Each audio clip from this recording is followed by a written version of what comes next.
Kakapasok lang, grabe to. Nagulantang ang lahat. Remulla, bumaliktad na. Pastor Kibuloy, na-shock aba. Si Boying. Siyempre, itong balitang ito, itong videong ito, nabibigyan natin ng reaksyon at komento, ay nagmula kay Banat News Updates. Siyempre, bisita kayo sa channel ni Banat News Updates kung gusto nyo makasagap ng mga gantong klaseng mga balita. At siyempre, pag-reaction video dito sa tunay na kritiko naman. Ayan, syempre, ito ang yung lingkod na si BT at huwag na natin pagtagalin at sabay-sabay na nating panoorin ang laman ng video na hatid sa atin ni Banat News Updates at bibigyan natin ng reaksyon ng balitang ito. Pasok? Pag-usapan din po natin, no? Yung si Sir po Bado ng DOJ, itong si Pastor Kibuloy ng patong-patong na kaso. Pero masyasyak po kayo dahil eto, bot sa akin, no? Kung kayo ay supporter ni Apollo Kibuloy, pwede po kayong matuwa, pwede rin kayong good at bad news tong pagsasampa ng kaso ng ito po yung pagsasampa po ng kaso ng DOJ. Basahin muna natin yung paano yung sinampa. Okay. Remulla, DOJ Secretary Jesus Crispin Remulla said the decision came after a review of dismissal rate. O yung dinismiss po ng prosecutor sa Davao City. Yun po ang isinampa. Bad news, 'di ba? Na-dismiss na nung sa Davao City Prosecutor's Office. Muling binuhay ni DOJ Remulla. Okay. Mahirap magsalita tungkol sa nangyari pero alam naman natin na mahirap magdemanda sa isang lugar kung saan malakas ang kapangyarihan ng taong binabangga at mababangga, matatamaan. Kaya dito, pagalingan na ng attorney to. Ibig sabihin, yung sinampa pong kaso kay Buloy sa DOJ, dinismiss po yan ng prosecutor. Ngayon, hindi po ako abogado, pero sa tingin ko, no, mapapaliwanag balang araw ng mga abogado yan. Baka bukas yan yung topic ni Attorney Trixie. Kasi ngayon lang to sinampa eh. Okay. The alleged sexual abuse and other crimes happened in 2014 and the charges were filed at the prosecutor's office in 2019. Yan. Dinismiss ito ng Office of the City Prosecutor ng Davao at sa masusing pag-aaral, nakita natin talaga na mabigat ang basihan para ibigay at ilagay sa tama itong bagay na ito. So iko-correct ni Remulla ng DOJ yung pagdi-dismiss ng Davao Prosecutor's Office. Pwede ba to batong sa aking kaunting kaalaman, no? Kung korte po ang nagsabi, kasi tatanong niyo, 'di ba? Akala ko ba pag na-dismiss na yung kaso, hindi na pwedeng kasuhan, 'di ba? Sabi mo ba dong no double jeopardy. Sa akin po kasi prosecutor pa lang dinismiss na eh. Hindi pa po to dumadaan sa korte. Yun po yun eh. Kaya sa isang banda, good news and bad news po to kay Remulla. Bakit po good news and bad news? Kasi nakaamba na po yung extradition eh. Mas mahirap po siyang makalusot doon sa Amerika. Ngayon po, habang nililitis tong kaso niya rito sa Pilipinas, mauna po tong litisin. Kaya dito po muna siya sa Pilipinas. Pero kung wala po siyang kaso na dito sa Pilipinas, pwede po siyang i-request sa extradition para ikulong na siya ron sa Amerika habang tumatakbo po yung kaso. Pero mantakin mo, no? Napakarami talaga na ikinakaso ngayon kay Pastor Kibuloy. Ito lang lahat eh. Simula nung uminit ang SMNI. Dahil alam naman natin na sinasabi nga, doon nagsasalita si FPRRD. Halos talaga yung buong SMNI na yon is nawala. No? At saka talagang parang iniisa-isa sila eh. No, ganun yung nangyari. Siyempre, ayun ang maiisip ng mga tao eh. Kung saan nakakapagsalita si FPRRD, parang yun ang mga naapektuhan. Pero yung mga kaso kang yan kay Kibuloy is alam natin na medyo matagal lang nai-issue sa kanya yan. Pero ngayon lang talaga uminit at mas lalong pinainit ni Ma'am Honti. Sa dami ng problema ng bansa ngayon, pero Kibuloy ang pinag-uusapan natin. Buti pa nga yung mga kaso ni Kibuloy is nauungkat. Pero yung problema ng bansa natin, hindi ganun nauungkat. Napakaraming kriminalidad ang nangyayari sa bansa natin ngayon, pero hindi rin nauungkat gaano. Buti pa yan napagtatalunan dahil ba kilalang tao ba? O kilalang supporter ba? O kasama ni FBRID kaya siya nabibigyan ng pansin na pagtutuunan? Yun ang pumapasok sa isip ng mga tao ngayon Sa dami ng problema ng bansa, sa dami ng kaso sa bansa, bakit diyan lang tayo nakatutok? Ang dami mong dami mong dapat lutasin, ang daming mga problema na dapat mong resolbahin. Hindi lang yan kay Pastor Kibuloy. Kasi kapag binigay mo na yan sa korte, wala na, sila na, problema na nila yan 'Di ba? Sila na ang bahala diyan. Pero ang problema dito is kung saan dinadala yung kaso ni Kibuloy. Ngayon, kung may kaso sa Amerika, doon sa ibang bansa, di ba? Makasuhan siya. Hindi yung parang masyado nating siniseryoso dahil hindi naman ang kaso ni Kibuloy naman kasi hindi naman banta sa bansa natin. Di ba? Personal niya yun, pansariling problema niya yun. Labas na tayo ron Kung bakit masyado kung bakit masyado nilang pinagtutuunan ng pansin. Kapag yan ba na guilty, malaki maitutulong sa atin. 'Di ba? Wala din naman Kapag yan ba not guilty, may maitutulong din ba sa atin? Wala din. 'Di ba? Baliwala rin lahat. Pero dahil nga may nakasampa na ritong reklamo, di na siya pwedeng makulong dun sa Amerika ngayon. Tatapusin muna niya yung kaso. Tatapusin muna, dito muna yan. Ko, alam nga namang dalawa yung inaatinan mo, dalawang bansa. Mas priority hirap naman nag-hearing ka na dito tapos doon sa ibang bansa pupunta ka pa. So kailangan muna tapusin muna dito yung problema. Dito sa Pilipinas. Kasi may inano sa kanya. So kung dito is mapatunayan na siya'y hindi guilty, siya ganto, haharapin niya naman, pwede niya naman harapin yun sa ibang bansa. Di kung sa ibang bansa hindi rin siya guilty, is maganda. Maganda sa kanya yun. Good for him. 'Di ba? Pero kung dito sa Pilipinas mapapatunayan, dito talaga siya mananagot. 'Di ba? Bukod pa doon sa ibang ang daming ni Kibuloy. Daming problemang haharapin talaga. Na dito siya muna mag-stay.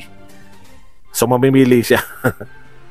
Kala mo kumbaga palakasan ng depensa rito 'Di ba? Yung nga sinabi ni Sir Badong, palakasan ng attorney ang mangyayari dito. Sa dami ng kasong gustong ipatong sa kanya para maligtasan niya. At saka kung talagang inosente siya, alam naman ni Kibuloy yan dahil siya ay pastor, only God knows. 'Di ba? Kung may katwiran siya, kung siya ay inosente, 'di ba? Kasi kung nagsisinungaling siya na itinatanggi niya yung kaso na yun pero may ginawa siya, siyempre kasalanan pa rin sa Diyos yun. 'Di ba? Takin mo, pastor ka, tapos ganun. Pero, kung siya naman ay inosente, 'di ba? Diyos ang nakakaalam niyan at Diyos ang gagawa ng paraan para malagpasan niya lahat ng mga problemang 'yan. Ang importante lang is maipakita niya talaga yung ebidensya, yung pruweba na siya talaga ay inosente. Yun kasi hindi tayo pwedeng basta-basta manghusga Ako kasi nakikita ko lang dito mga katunay is yung pagkakaroon ng koneksyon ni Kibuloy sa mga Duterte, kaya masyado silang napag-initan. Ganun yung nakita ko No, kasi nga, sino lang naman ang mga nag-iinit kay Kibuloy? Yung mga tao na alam natin na allergic sa mga Duterte, yung ayaw sa mga Duterte. Sila lang talaga yung mga tao na dumidiin kay Kibuloy at humahabol kay Kibuloy dito sa Pilipinas, bukod dun sa Amerika na kaso niya. 'Di ba? Okay. Sa isang banda rin, dahil may nakasampa ng kaso, pwede nang unless na may papaliwanag ni Rizon Tiberos na kailangan si Pastor Kibuloy sa kanyang gagawing batas. 'Di ba? I-justify niya na kailangan umatin si Kibuloy ng hearing.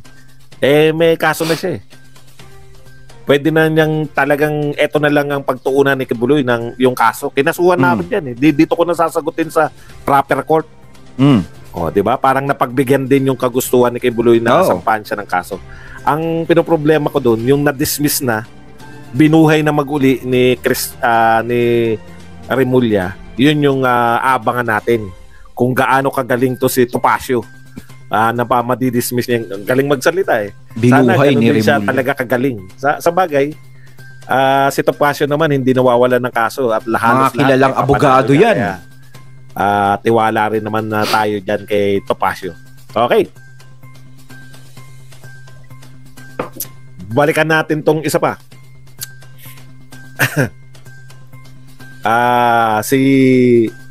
Yung nagaganap po sa Senate, no? Mukhang totoo nga po na may pagtatangka na matanggal na to si Zubiri bilang Senate President. Kaya lang, wala na rin siyang power eh. Kahit nakagather siya ng mga sapat na boto. Diyan kasi sa Senate Presidency, kung sino po ang makakuha ng 13 votes, 24 sila eh. Pag ikaw may 13 votes ka, ikaw ang Senate President. Kaya lang mabuhay po eh. Kita nyo ngayon. Dapat kasi at least majority ka eh. Kaya wala rin bigat to si Zubiri ngayon. Kung ako sa kanya, magre-resign na lang ako. Ibigay ko na sa iba eh. Bakit? Oo. Nagpapirma yung mga bataan niya o yung mga malalapit sa kanyang senador, nagpapirma ng show of yung loyalty, no? At ang pumirma sa resolution na manatili si Zubiri 14. So ibig sabihin 10 yung hindi pumirma. 10 yung perceive na ayaw na sa kanya. Ibig sabihin no, sa 24 no, 10 ang hindi pumirma. 10 ang may ayaw na sa'yo. Parang napakasakit pakinggan nun, no? Sakit isipin no na 10 yung sa'yo doon, gusto na magpaalis sa'yo doon. Gusto ko ng palitan. Parang pa nakikita kayo, plastikan na lang tayo. Hindi ka na namin trip dito. Diba? Kahit sabihin mo 14 eh. 14 yung bumoto sa'yo. Yung 14 na yung friends mo, pero yung 10 ayaw sa'yo. Pero diba yung iba, minsan may mga bumoboto, 24 sila, 23 yung bumoboto, isa yung hindi, ganon. Minsan 19. Pero gantong 10 yung hindi bumoboto sa'yo, parang marami-rami yun. Nakakadyahi yung ganon, no? 10 na yun, makahatak lang ng 3 yun. Oh. Bago na tayong Senate President. Kung hindi matatag masyado yung pinanghahawakan mo, kung ako kay Zubiri, kasi ibig sabihin niya, kaya yung 10 yun, hindi bumoto sa kanya, may nakikita sa kanya na, parang kulang pa to sa pagiging Senate President. Kumbaga, hindi pa sila kumbinsido doon. Diba? Kailangan talaga yung maging Senate President is yung kakonvincing, kumbaga. Kasi, yan yung inaano niya, di ba? Nakabata yung kapangyarihan niya. No. Sa may papasan niya yung tiyatya. Pero ngayon pa lang, mukhang hindi niya makukuha yung 3/4 ng Senado. Kasi 3/4 ng 24. So divided by 3. Kala mo ganyan. 16 ang kinakailangan niyang boto para maipasa yung tiyatya. Yung economic provision niyan, tiyatya na yan. Kaya ganito po ang mangyayari niyan eh. Dahil 14 lang po yung sumama na pumirma kay Zubiri, kulang pa ng 2 yun. So ang mangyayari niyan, baka hindi nila maipasa sa Senado yung tiyatya, magwawala to sila Tambi, isusulong na naman nila yung People's Initiative. Kasi pag bumagsak po yan, hindi, 3/4 eh. Ay 2/3 pala. Mali. Bura. Ang kailangan po 2/3. Yun. Sorry yung tiyatya naman, kung tutusin, kung maganda naman ang kalalabasan yan, wala namang problema yan eh. Ang pinagtatalunan na naman sa tiyatya, yung mga walang term limit, parang ganun, di ba? Tapos yung mga prime minister, di ba? Yun yung mga pumasok kasi sa usapan dyan eh. Kaya masyadong nakaka-alarma yung panahon na yun. Pero kung yung tiyatya na yan is ipapatupad for economic, di ba? Sa pag-unlad ng bansa, may maitutulong sa atin. Kahit hindi na kayo magbayad sa mga Pilipino eh. Kahit hindi nyo na isulong yung mga PI na yan, di ba? Kaya lang naman na isusulong yung People's Initiative na yan eh. Kasi nga, marami talagang kumukontra. So, kailangan yung sagot ng mga tao. Kapag yung mga tao kasi ang bumoto dyan is mas malakas. Ngayon, kung talagang maganda naman ang intensyon ng tiyatya na yan, kahit hindi mo na bayaran, kahit piso. Di ba? Pipirma yung mga yan. Pero hanggat may nakikitang hindi maganda, is out tayo dyan. Kailangan po 2/3. So, ang 2/3 po ng Senado ay 16. Yun po ang kinakailangan boto para maipasa yung tiyatya. Kaya yan, kung 14 lang po yung naniniwala kay Zubiri, 16 po ang kinakailangan, kulang siya. hindi po papasa yung Chacha sa usual. Yan yung kaya panay ang press ko nitong mga para ma-pressure yung Senate Panay press ko nitong mga congressman. Wala namang epekto yung press ko nyo dahil wala namang gano'n na mas parang hirap pag pumasa yun no? Kaysa sa press ko ninyo, sa totoo lang, masabik yung mga tao, napakinggan nyo. Sino ba naman yung nagsasalita lang? Wala kang mabibigat doon, di ba? Pero, mas gusto ng mga tao makaramdam. Alam nyo kasi nararamdaman sa rally. Parang pag umaten ka kasi ng rally, parang, may power pa kami. Hindi nyo kami pwedeng apihin. Ganun Ewan ko lang sa virtual kung ganun din yung naramdaman nyo habang nanonood kayo. Ayun, natating natunghayan ng video na nagbula kay Ban at News Updates at syempre natunghayan din natin ang boses na yun na nagbula kay Sir Badtoong Arateles. Ayan mga katunay, kayo anong masasabi nyo at maiko-komento dito sa video ang ating binigyan ng reaction ngayon. Comment lang po kayo sa comment box. So once again, I'm BT and I'm out. Peace.